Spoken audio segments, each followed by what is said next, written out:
안녕하십니까. 오늘의 말씀을 시작하겠습니다. 켄터키주의 에즈벨이라는 한 대학교가 있습니다. 그곳에서 지난 2월 8일 수요일 저녁에 학교 채플에서 정기적인 그 수요 예배가 열렸습니다. 이 모임은 대부분 그 에즈벨이 대학에 다니는 학생들이 참여하는 그런 집회인데, 그날도 이제 여느 때와 마찬가지로 1시간 반 정도 이제 예배를 드리고 이제 목사님의 축도로 모든 순서를 마치게 되었습니다. 그런데 이상하게도 누가 계획을 하거나 또 주도하거나 어떤 행동을 요구했던 것도 아닌데, 학생들이 이제 각자 흩어져 돌아가지 않고 계속 그 채플에 남아서 자유롭게 기도를 하거나 찬양을 하거나 또 서로 이야기를 나누면서 그 자리에 계속 머물러 있는 것이었습니다. 그러면서 얼마 후에는 학생들이 다시 모여서 거기서 예배를 이어나가게 되었던 겁니다. 참으로 이해할 수 없는 이상하고도 괴이한 현상이 그곳 채플에서 벌어지게 되었던 것입니다. 이렇게 시작된 그 이상한 예배 모임은 끊어지지 않고 그 뒤로 계속 이어지면서 그 다음 날에도 또 그 다음 날에도 계속 이어져 가게 되었다는 것입니다. 그리고 이러한 소문이 이제 SNS 등을 통해서 널리 알려지기 시작하자 그 주변의 지역 사회는 물론이고 전국 각지에서 이러한 광경을 구경하러 온 사람들로 붐비기 시작했습니다. 당시만 해도 그 채플에는 그 1500석 규모의 좌석이 꽉 차게 되었었는데, 이제 2월 14일에는 학교 강당 안으로 들어가려는 사람들로 인해서 점점 더 긴 줄이 만들어지게 되었습니다. 또 그 강당 앞 잔디밭은 물론이고 주변의 작은 강당이나 또 가까운 교회당까지 사용하면서 참으로 기적과 같은 놀라운 일들이 벌어졌던 것입니다. 그래서 많은 사람들은 이곳에서 일어났던 과거의 그 부흥운동의 역사가 다시 재현되고 있다고 사람들은 그렇게 말하고 있는 것입니다. 뭐 그렇다고 해서 어떤 특별한 유명한 스피커가 왔다거나 또 이런 일들을 사전에 아주 주도적으로 계획한 것도 아닌데, 학생들이 자발적으로 함께 모여 기도하며 찬양하며 예배 모임을 이어나간다는 것은 누가 봐도 참으로 아주 신기한 일이 아닐 수 없었던 것입니다. 성령의 주도적인 역사하심이 아니었더라면 그 무엇으로도 설명할 길이 없는 것입니다. 그렇기 때문에 오늘 이러한 광경을 목격하고 있는 많은 사람들은 이것을 가리켜서 성령의 역사를 통한 자발적인 기도와 부흥운동이라고 그렇게 이구동성으로 말하고 있는 것입니다. 따라서 우리는 이런 것을 가리켜 믿음의 리뷰팅이라고 말하지 않을 수가 없게 되는 겁니다. 이제야말로 우리 그리스도인들이 스스로의 영적인 각성과 또 결단을 통하여 자신의 믿음을 다시 돌아보고 본래의 진정한 믿음을 회복해가는 그런 믿음의 리뷰팅이 요구되는 그런 시대에 우리가 살고 있다는 사실을 암시하고 있는 것입니다. 우리가 흔히 이야기하는 이 리뷰팅이라고 하는 말은 본질은 잃어버리지 않는 상태에서 다시 새롭게 한다는 것을 의미하는 단어입니다. 종종 컴퓨터나 이런 전자기기를 사용하게 될 때 어쩌다 성능이 이상이 생기거나 예상외로 잘 돌아가지 않고 제 기능이 작동되지 않을 때 그 답답함이란 이루 말할 수 없을 겁니다. 바로 이때 가장 쉽게 그 문제를 해결할 수 있는 유일한 방법 중 하나는 바로 리뷰팅을 시도해 보는 겁니다. 전원을 껐다가 다시 켜는, 또 모든 기능을 일시 중지시켰다가 다시 재가동시켰을 때 문제는 의외로 아주 쉽게 해결된다는 것입니다. 우리가 사용하는 핸드폰 역시 이 종종 리부팅을 하게 된다면 그 수명이 더욱더 길어진다는 이야기가 되는 겁니다. 조금 더 쉽게 말하면 이 리뷰팅이란 계속되었던 문제를 깨끗하게 제거하거나 해결하면서 새롭게 다시 시작한다는 것을 가르치고 있는 것입니다. 그렇기 때문에 이제 이것은 우리의 영적인 믿음의 상황 속에서 똑같이 적용될 수 있는 문제라고 생각할 수가 있습니다. 오랜 세월을 살면서 똑같은 신앙생활을 반복하다 보면 나도 모르는 사이에 영적인 매너리즘이나 딜레마에 빠지기 쉽고 또 진정한 믿음보다는 오히려 형식적이고 체면적인 종교적인 그런 일에 더 많은 관심을 가질 때가 있는 겁니다. 또 눈에 보이지 않은 영원한 하나님 나라의 관심과 기대를 보이기보다는 오히려 내 눈에 보이는 이 세상적이고 세속적인 이 안락하고 편안한 삶에 집중하고 거기에 빠져들어 안주하려는 경향이 내 몸에 슬며시 스며들게 되는 겁니다. 그래서 이와 같은 현상은 어느 누구에나 찾아올 수 있는 신앙의 절대적인 위험 요소가 되는 겁니다. 그래서 성경은 계속해서 하나님의 백성들에게 가르치고 강조하기를 세상의 마음을 두지 말고 오직 하나님의 영원한 나라를 기대하고 사모할 것을 우리에게 가르치고 있는 겁니다.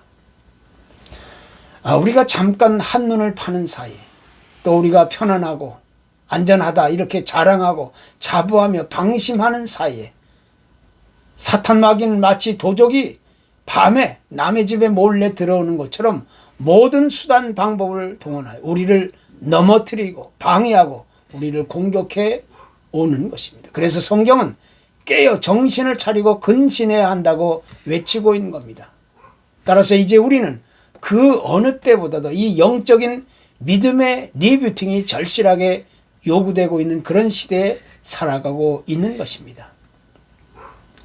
성경이 강조하고 가르치고 있는 정신을 이야기한다면 우리 그리스도인들이 이 세상에 살아가는 동안 각자가 영적으로 깨어나고 믿음에 굳게 서 또 자신의 마음과 생각을 세상에 빼앗겨서는 안 된다고 말씀합니다. 우리가 세상에서 무슨 일을 하며 살아가든 또 어떤 상황 속에 빠져 있든지 우리의 유일한 꿈과 소망과 기대는 오직 영원한 하나님의 나라에 있기 때문에 이 세상에 속한 세상 사람들과는 무엇이 달라도 달라야 한다는 겁니다. 또 무엇을 하고 무엇을 하지 말아야 하는지를 분명하게 분별할 수 있어야 되고 그리고 우리가 하는 많은 일들 가운데 무엇이 가장 우선이어야 한다는 사실을 성경은 우리에게 요구하고 있는 것입니다. 그렇기 때문에 우리가 이 세상에서 하나님의 백성으로서의 온전한 삶을 살아가기 위해서는 반드시 이 믿음의 리뷰팅이 요구된다는 사실을 다시 한번 깨닫게 되는 겁니다.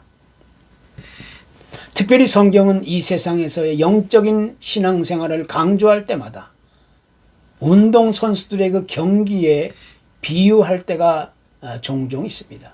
그 이유는 실제적으로 우리의 믿음 생활은 마치 마라톤 경주와 매우 흡사하기 때문입니다. 선수들이 경기장에 나와서 자기의 승리를 위해 결승점을 향해 힘껏 달려가게 될 때 그 과정이란 참으로 이루 말할 수 없을 정도로 힘들고 어렵고 고통스러운 것이 사실입니다. 일정 기간 달리다 보면 장애물도 나타나게 되고 또 힘에 겨운 오르막 같은 길이 있고 또 내리막길도 있고 또 어떨 때는 예상하지 못했던 가시밭길이나 돌밭 또 한편으로는 평범한 길도 있는 것입니다. 그런데 선수들이 달리기를 하면서 만나게 된 수많은 상황들을 경험하게 될 때 일일이 그것을 다 지적하면서 원망하고 또 불평하고 불만을 토해낼 수만은 없는 겁니다. 조금은 선수들이 힘들고 어렵고 고통스러울지라도 또 때로는 감당하기 너무 버거울 정도로 힘에 부친다 할지라도 마지막 그 최종적인 승리를 원한다면 그 고린 지점까지 한눈 팔지 말고 앞만 보고 달리고 또 달려야 하는 겁니다. 그래야만 결국 마지막 승리의 면류관을 차지하게 되는 겁니다. 그것이 하나님이 약속하신 영원한 하나님의 나라를 소유할 자들의 진정한 모습입니다. 그래서 우리는 언제나 이 믿음의 리뷰팅이 요구된다는 사실을 강조하지 않을 수가 없는 겁니다. 경기장에 나와 목표를 향해 힘껏 달려나가는 선수들은 많이 있습니다. 그런데 그 많은 선수들 중에 마지막 골인 지점의 테이프를 끊는 사람은 그리 많지 않은 것이 사실입니다. 그것은 중간에 포기하거나 주저앉거나 돌아서기 때문입니다. 그렇다고 해서 승리하는 그런 사람들은 아주 특별한 능력이나 재능이 아주 뛰어나서가 아닙니다. 물론 그것도 어느 정도 필요합니다만은 무엇보다 가장 중요한 것은 달리기를 하는 선수들이 정신적인 마음의 자세에서 비롯되는 겁니다. 힘들고 어렵고 고통스러울 때, 참기 어려울 정도로 힘에 부딪힐 때 포기하지 않고 주저하지 않고 끝까지 버텨보겠던 사람은 결국 참고 또 참고 인내하면서 이겨내는 겁니다. 신앙생활을 하다가도 중간에 포기하고 주저앉고 실패하고 세상으로 돌아가는 사람들이 원인이 어디에 있습니까? 그 이유는 다른 데 있는 것이 아닙니다. 정신을 차리고 믿음을 지키면서 올바로 달려갔다 할지라도 그들이 바라고 기대하는 최종적인 목표가 흔들리거나 희미해졌기 때문입니다. 마땅히 바라보고 따라가야 할 목표를 자꾸 놓치고 잃어버리기 때문에 혼란스럽기 때문에 그 목표에 이르지 못한 것입니다. 그래서 성경은 분명하게 말씀하기를 믿음의 주여 또 온전케 하시는 이인 예수를 바라보자. 우리의 영원한 목표는 오직 예수 그리스도라는 사실을 아주 분명하게 가르치고 있는 겁니다. 만약 예수 그리스도를 놓치거나 잃어버리거나 흔들리거나 희미하게 보인다면 그 믿음은 여지없이 넘어지고 주저앉고 실패하고 포기하게 될 것이 분명합니다. 그래서 우리는 매일매일 순간순간 믿음의 리뷰팅이 절실하게 요구되는 그런 상황 속에 있는 겁니다. 물론 항상 믿음이 좋을 때가 계속 되리라고는 장담할 수 없습니다.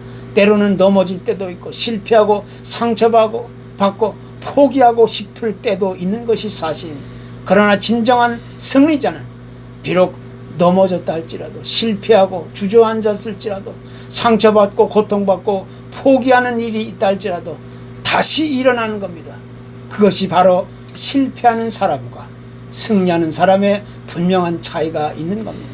그래서 실패자는 고통과 고난이 찾아왔을 때 그 자리에 포기하고 세상으로 돌아가지만 승리하는 사람은 고통과 고난이 찾아왔을 때 포기하지 않고 다시 일어서서 믿음의 행진을 계속해 나가게 되는 겁니다. 그래서 믿음의 리뷰팅이 우리에게 요구되는 겁니다. 믿음의 주 온전케 하시는 예수 그리스도를 믿음으로 붙잡고 세상을 살아가는 사람은 넘어진다 할지라도 다시 일어나고 실패해도 다시 일어나고 힘든 고통과 아픔과 고난이 찾아와도 이 믿음의 리뷰팅을 통하여 다시 일어서는 겁니다. 그 이유는 예수 그리스도만이 우리를 온전케 해 주시는 분이기 때문입니다.